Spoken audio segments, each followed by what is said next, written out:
you, Human Rights Commission. Tarantado pala kayo. There is no law. There has to be a law. Do not keep on complaining about my mouth, because my mouth is not the problem. It cannot bring down a country, but it can erase a generation of right-thinking Filipinos. Ang issue dito, hindi yung bunganga.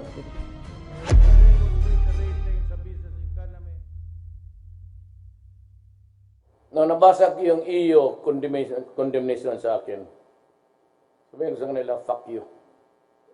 France, Britain. Tapos yung EU ngayon has the goal to condemn it. As again, I repeat it, fuck you. We are a nation na napakaraming adik. Itong Amerika, itong mga EU, itong mga progressive countries, they kept on hammering the issue against me. Sabi nila, marami na 3,000 na daw ang patay. Hindi na lang inisip ng mga ulol na to. Putang ina nila.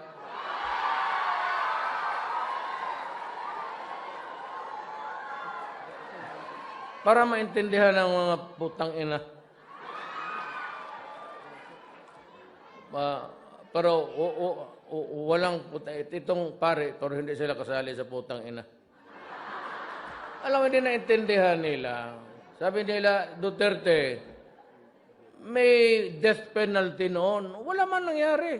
Ganon rin. Bakit mo gustong ibalik? Ulol. Hindi ka naman tarantado. Hindi ako ang presidente noon. Sino nagbigay sa iyo ng karapatan na patayin mo ang anak ko, i-rape mo? Dito sa kabila. Ito, makinig kayo, Amerikano. Bugokski. Ito dito. Anong kasalanan ko sa iyo?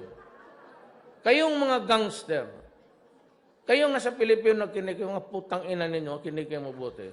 Kaya kayo namamatay, ganito. Anong kasalanan ng Pilipino? Look at the Christopher books na on sa amin. Who discovered the Philippines? The answer was Magellan. Anak na. Kung ako ang presidente noon, sampalin kita pag ginawa mo. Kaya lahat ng adik, sira ang ngipin, nag-grind, nag-upo tapos, kung magkapera, magbili na siya. Kaya sabi ko, puta, bantay kayo sa akin. Hindi talaga ako papayag na sirain ang bayan natin. Lumabas yung Human Rights, State Department, Obama, EU.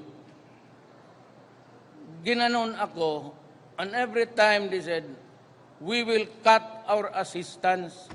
Sabi ko sa kanila, putang ina ninyo, wag mo kaming gawing asok. Gago ka ma? Hindi, walang resibo. Basta hingi na lang nga. Matuto kayong magsabi, ako'y Pilipino, putang ina mo, wag mo akong lukuhin sa bayan ko, letse ka. Kaya mo, yan ang turo ng seminar ni Duterte. Kaya ako, pati pa itong EU di puta, isa ring ugok, some lawyers of EU, nulat-tulatan ako that I could be, ang masakit dyan, ganito, putang ina nila. Ganon ninyo, paano ang mga Pilipino sa labas? Nandiyan na nga, nagpakahirap na, tapos that we will cut the assistance. Putang ina, iilo ninyo yung pera ninyo. You know what is an ilo? That's a piece of paper. When you run out of toilet paper, you wipe out your ass. God damn it. Bullshit kayo. America does that control the economy now? his place that he is the most powerful industrial nation in the world. That's a lot of bullshit.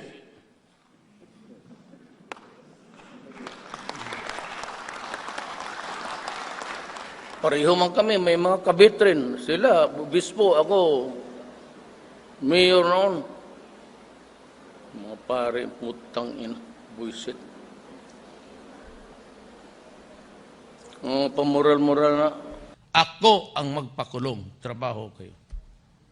Pero pag nagkamali kayo, do it, mag-kidnap ka on the pretext of drug, anong putang ina mo, papatayin kita. I have dissolved Davao Vice. Ang kawayan ng mga yan, mga gago na putang, maghuli ng babae, dalhin sa opisina, gamitin, kunin pa yung pera. Ginamit ni De Lima, who was, I said, for almost so many years, the chairman of the Human Rights. Reklamo ng reklamo, bunganga ng bunganga, wala namang ginawa ang putang ina niya. Ngayon naging senador, daldal ng daldal. Kung presidente ako, lekturan ako ng putang ina niya, ang raportor. Tapos sabihin ako yung you know, there is no crime at all in the Philippines which says, I cannot threaten criminals or else I will go to prison. Sa Davao ako, ngayon si Mayor. Kaya ang tamang Davao, maganda. Patay naman lahat, pero maganda. Kamatayan ng putang ina mga yung buisit. Paano ka mag-alaga ng putang ina kung gano'n sisirain mo yung mga bata? Animal kayo, papatayin ko talaga kayo lahat. Dahil na, ayan, media, wala pakialam. Sabi nila, ako daw pinaka-unpopular sa international press. Wala akong pakialam, putang ina ninyo. May problema ako sa bayan ko. Kausap namin si Kerry. Okay naman siya kasi nag-away kami nung ambasador niya. Yung ambasador yung bakla, putang buisit ako dyan. May isa akong judge dito, sinipa ko talaga. Sinipa ko sa opisina niya. Kick him. Ayaw magpirma. So nagdududa ako, yung mga pulis apurado. Itong putang inan to, either nagsisirbato ito doon sa kabila. Sabi ko, Judge, putang mo, sipain kita. Sabi niya, sige, sipain mo. Pumunta ko doon sa opisina niya, sinipa ko. Aga, ikaw ngayon. Gusto mo, barilin kita? Sabi niya, wag. O, lagi. Tang ina.